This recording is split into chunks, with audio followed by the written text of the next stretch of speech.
right, family, welcome back to another episode of Real Estate Without Borders. I am really excited for our guest today. We have Mike Smith from Brazil Beach House, and we're going to be talking about Brazilian real estate, the beach market, and really everything that Mike is doing down there in Brazil. So before we get started, Mike, do you have any comments before we get started? Well, thanks a lot for having me on the show, Fletcher. It's a pleasure to be here. I'm here to answer any questions you have about Brazilian real estate. So fire away.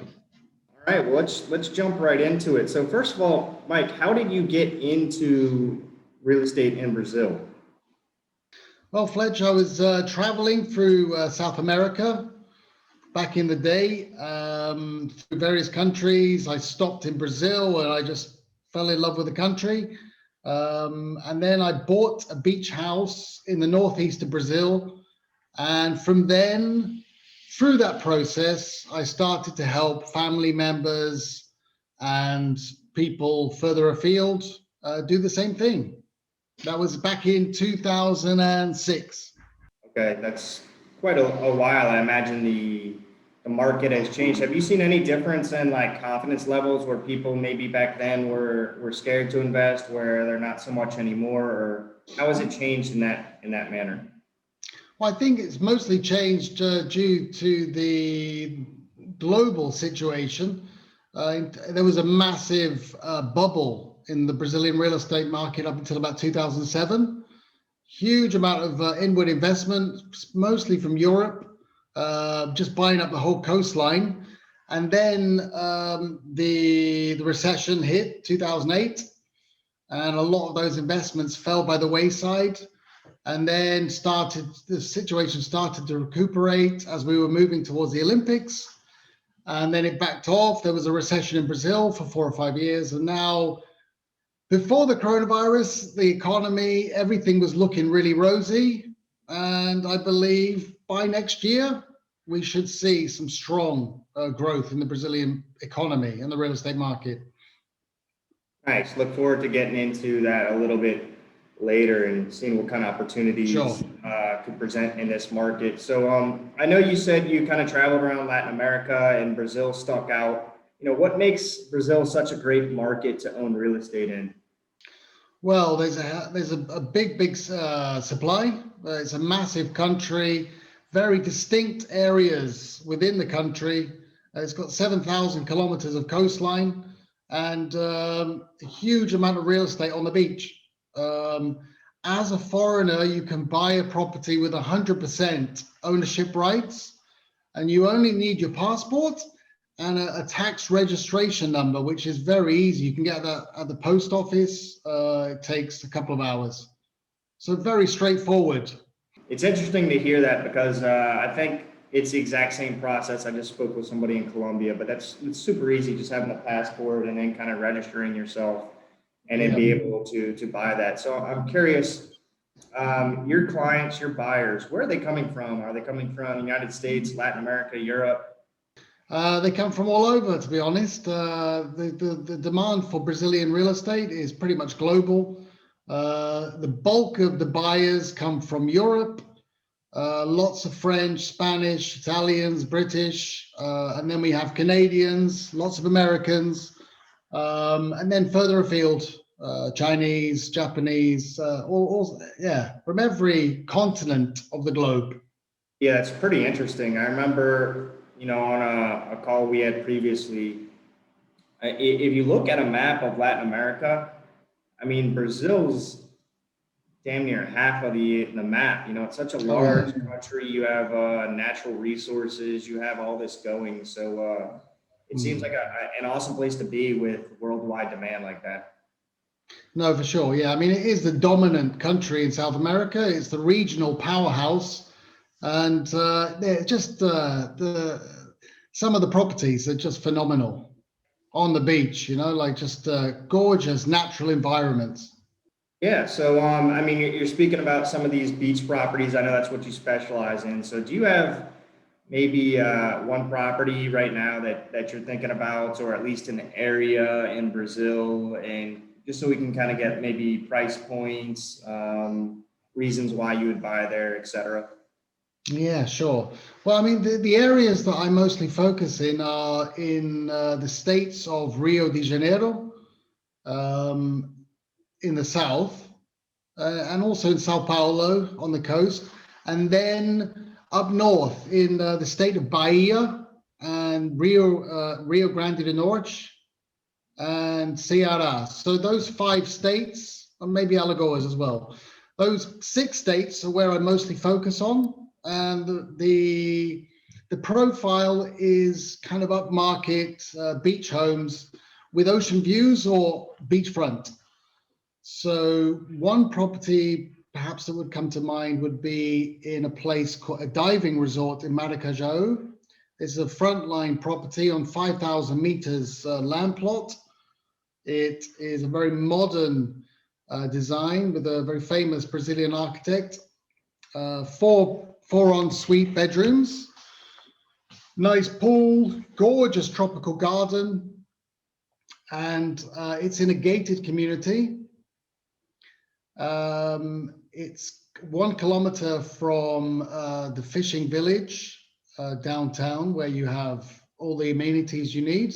You can go out snorkeling, you can go fishing, sailing, you can do kite surfing there, you can ride a horse down the beach. It's wild, it's natural, and it's very tropical.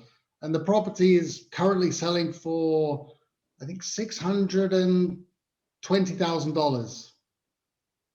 Nice. That's Very good offer. pretty good opportunity right there. It seems like for that. I thought you were going to say at least in the $1 million range or higher. I'm just curious. A lot of these beach markets that you talked about, is it like raw beach land, or is there a lot of development happening? Is there already like existing buildings? How are a lot of these markets? Are they still building out? Yeah, good question. I mean, it really depends on the area. If you go to more of an urban area, completely developed, high-rise, kind of Miami style, like Fortaleza or Florianopolis. And then you've got the tropical kind of yacht scene with really exclusive houses in forested oceanfront areas with amazing beaches.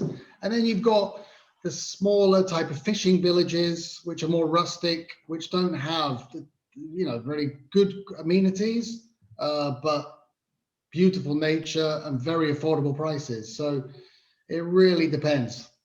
Really mixed market in that respect. Well, it sounds like you got a little bit for everybody there, and I mean, I'm sure a lot of these places are they hard to get to? Are they close to like major airports? Because I know you got some huge cities like Sao Paulo and Rio but I'm just curious. A lot of these beach markets, is it like maybe a couple-hour drive from the major airports, or do they have their own airports, or how easy is it to get there?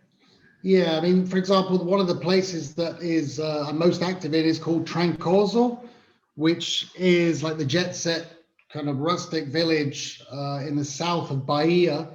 And they have a private airport there. They have helipads that can transport from the main international airport. So all of the top resorts are very well serviced in terms of air travel. Okay.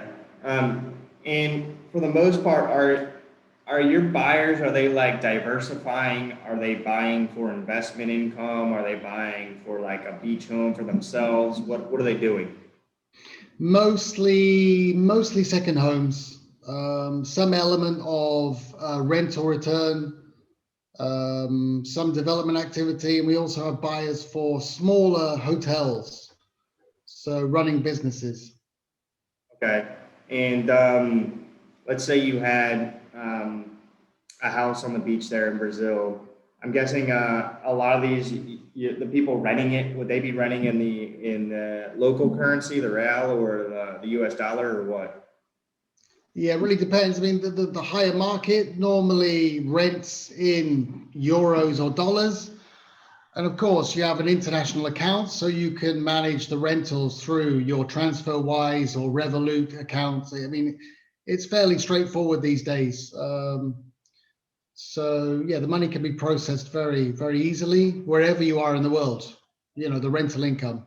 Just to get off the beach for a minute, I'm just curious, what are your thoughts on a city like, isn't Sao Paulo just it's almost like a New York City. It's these huge cities, these metropolises. Is there a lot of Mm. people, foreigners, buying real estate there, or is that just mainly Brazilian? Or what are your thoughts on these large markets? Is it a place that you like to go visit? There is, I mean, Sao Paulo, for example, has got, I think, nearly 50% of the national economy. It's the powerhouse. It's one of the most, wealthiest cities in the world. Um, but because of the exchange rate right now, it's depreciated. The Brazilian real has gone down more than 40% to the dollar in the past 18 months. So there is a lot of foreign buyers coming into the likes of Sao Paulo, Rio especially, and buying up apartments close to the beach for Airbnb and getting very, very good deals. So there is a lot of activity in those bigger cities as well, for sure. Nice. It's interesting too when you always have that element of the local currency. For example, here in Cabo, it's like I'd say at least the market I'm in, it's 80% foreigner, as Mm. in U.S. Canadian mainly. So basically everything's done in the U.S. dollar. So you don't necessarily have those opportunities. You do have stuff where like your construction costs will be in the Mexican peso. So when you have stuff like that, you can take advantage in those ways. But it's cool to see people that I know Colombia was kind of the same thing where you just had this, maybe it was like 40% devaluation where that just did. Mm. You are ready to do that. You can jump into these markets and take advantage of that exchange rate. And that's definitely what's been happening in the past, let's say, well, the past year. I know coronavirus had a little bit of a pause the market slightly, but once things opened up again, there was a huge surge in purchases of luxury homes close to cities, mostly Brazilians looking to get out of the cities and buying up rural estates and beachfront properties, but also, of course, foreign buyers that have been looking at Brazil for many years and looked at the exchange rate and said, "We don't buy now, we never will." This is the time. Yeah, exactly. So you spoke about how Brazil's, the powerhouse of Latin America. I think it's cool. It's a country that I need to learn a little bit more about. Having such a large, strong economy. I know you had some stuff with government and things like that, and I think that's a risk where you can go anywhere, including the United States. But I just see, having their own natural resources, having able workforce, nice people, beautiful lands. Where do you see Brazil in 10 years? For example, if I was going to buy in one of these beach markets or somewhere in Brazil and I held for 10 years, you see the country growing in that time frame, correct?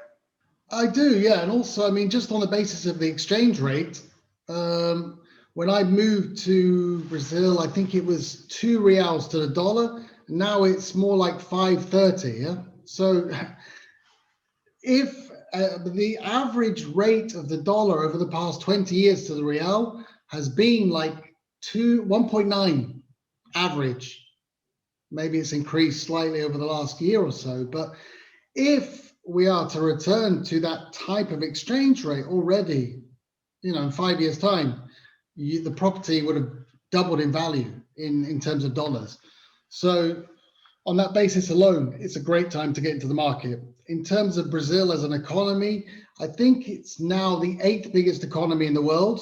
It was the fifth at one time in 2014 before the recession. It is a very, very dominant, powerful economy. It has a huge amount of resources, as you mentioned. It has a young population, very technologically savvy. So I think there is a huge amount of potential in the country. There are certain drawbacks. Being a developing country, you have the political system, which is not, let's say, the most efficient sometimes. You have an infrastructure that needs to be improved a lot. And it's such a big country that it's difficult to manage. But that being said, I think Brazil is one of the top economies looking into the next 20 years, as is, China, India, Indonesia. These massive countries with young populations and lots of room for growth. So yeah, definitely one for the future. Yeah, it's funny you mentioned that. I had a call with somebody, and this lady, she was European. I believe you're European too, Mike, right? Yeah, Or from England, if I'm not mistaken. that's But right. Yeah. she was basically saying how she really grew up really admiring the United States, and she just has seen it change a little bit, where she kind of sees it becoming a little bit more like Europe, and almost like it's funneling down through Canada. And how she was talking about how she sees just kind of maybe like higher taxes, lower birth rates. I mean, it's just to raise a kid in the United States is a lot of money, but you go to Latin America, and a lot of the stuff you just mentioned about Brazil, you could say about Mexico. You have these population growth. The median age is like 10 years younger than it is in the United States. You have all these boomers retiring. You have a lot of, just like in Europe, you have a lot of pensioners. But you go to these countries in Latin America, and it's like you have strong workforces, young population. It's like this built-in demand, where obviously these people are going to need housing. You kind of can throw in Sure. manufacturing and industry in there. And a lot of these countries, it's almost like you're getting in more at the ground level for the takeoff that these countries are going to experience with the inevitable globalization. Is there anything like that you see with Brazil? No, I think the same applies to all emerging countries that have young populations. And in the case of Brazil, it has huge resources in terms of its natural resources, its minerals, its gold, its oil. It's got so much. It's agriculturally speaking as well. It's one of the bread baskets of the world. So um, I think when if you look at the federal institutions like the tax federation, the police federation, federal government is very professional. But then when you go down to the grassroots, to the state level, then things become a little bit more inefficient, slower, let's say more corrupt, and that's where things are falling down at the moment. But I mean, give it 20 years, there'll be huge improvements politically and in terms of the infrastructure as well. And I think, yeah, there's no question. Nice. Yeah, no, like I said, I'm very bullish on Latin America, and I'm happy we connected, Mike, because just giving me this insight and our listeners on Brazil is huge for me. I like you said, it's literally half of Latin America, so it's great to understand Brazil. Brilliant. Another back to the real estate, Mike. It seems to me like most of the people coming to you are maybe more affluent, and they're not necessarily going to be looking for financing, at least not like the traditional way. How do people buy? Are they usually buying cash? Can they borrow? Can you finance property there as a foreigner?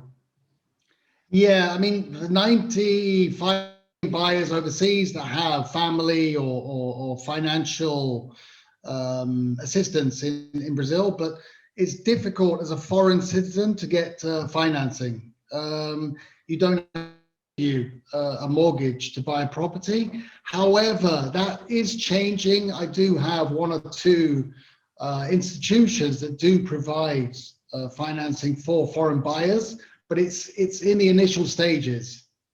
It's funny you mentioned that, because I have a lot of people. I'd put it like this: if there was financing options here in Cabo or in Mexico that were better, I think I'd be having a lot of stuff fly off the shelf. And the good Sure. news about that, Mike, is that the prices generally are staying lower in the United States. With all these really low interest rates and easy access to capital, you're just seeing investment and just jacking up these prices to, in my opinion, almost unsustainable levels. That's another debate right there. But Yeah. it's it's funny that you mentioned that too, because I recently sent somebody who wanted to finance a property to two different companies, and the answers that they got back were not good enough for that particular buyer. But Right. that's why I was telling them that these guys are not necessarily the enemy. They just got to come in and kind of compete a little bit more.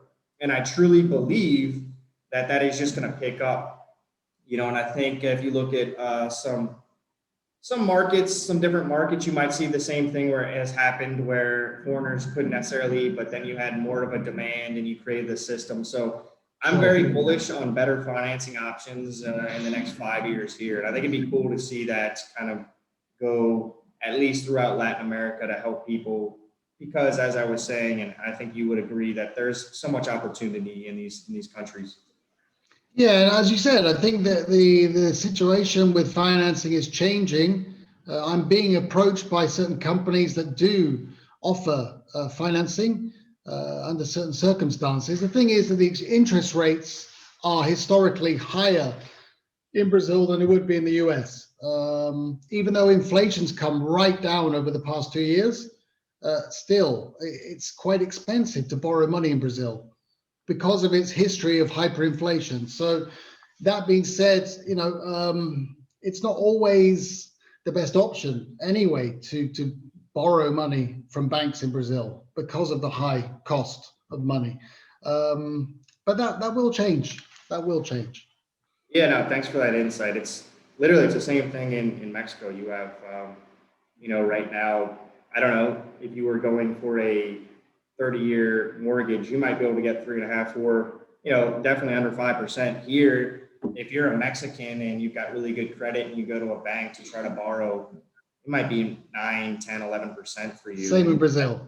That just blows Americans' minds. They're like, what? That's crazy. It's but you gotta, like I said, Mike, you look at the other side of it too, and it's still cheaper here, because of that. You don't have the run up in pricing, but I'd love to meet somewhere in the middle right there where you have this opportunity where the financing makes sense for both sides. Because right now, these private lenders here, it's still, most of the deals that they're underwriting that I've seen in the past year or two have been around 9%.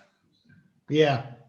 Yeah, which is it's off-putting for most foreign buyers. They're not going to, there's no point to borrow money at that type of level. So, and also you mentioned something important about the cost of living, like in the US, for example, you have the healthcare system, which is extremely costly. You have taxes that are relatively quite high as well. Brazil, for example, has a cost of living, I think, far, far lower. You can get by with so much less if that's what you're looking for.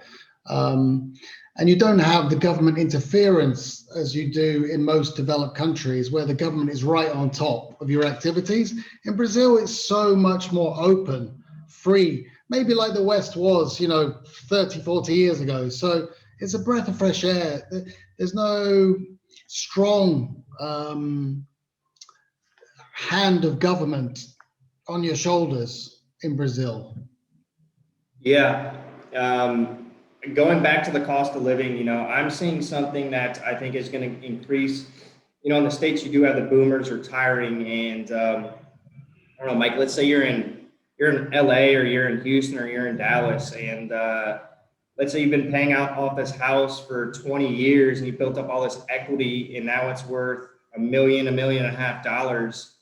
You could easily sell that and then trade to one of, Brazil, trade to Mexico, trade to a country that you're comfortable in, buy a house, still have 50% of the equity you built up, and then have a lower cost of living. And it's like, boom, there, right there, your retirement works. Back home in the States, you're going to be, pulling strings to try to make stuff work. So I think that's something that, at least in my market, I will see a little bit more of going forward.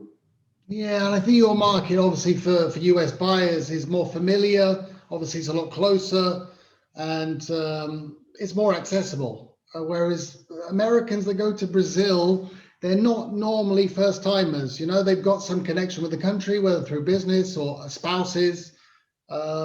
it's a bit more of a, let's say, an unknown entity.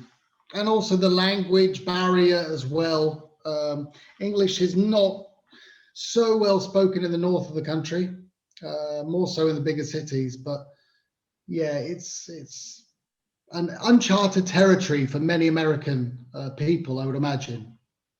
Yeah, and the good, I'm going to wrap this up here in a minute here, Mike, but the Sure. good thing about that is that you have areas where there's no English, it's usually more authentic, cheaper. You're getting like the real Brazil.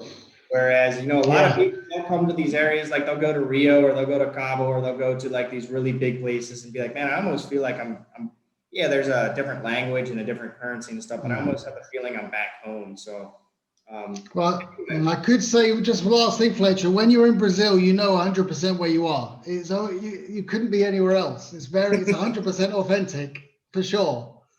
nice. Yes. No, thank you so much for taking the Brilliant. time, Mike. Sure. You know, I look forward to having more conversations with you in the future. But for our guests, if anybody's listening that wants to get in touch with you about buying real estate in Brazil, what's the best way for them to contact you? Yeah, I think probably just best to go through the site, my website, which is Brazil Beach, and then you've got all my contact details on there. You can see probably around 60 beach houses and about 50 hotels. That's just the portfolio I show. I have access to most of the market, whatever your needs. Nice. Well, thank you again, Mike. There it is, Mike Smith, BrazilBeachHouse.com, correct? Correct. Yeah. Nice. Well, thank you so much for coming on. And I'd like to thank the audience for taking the time to listen. And until next time, hasta luego.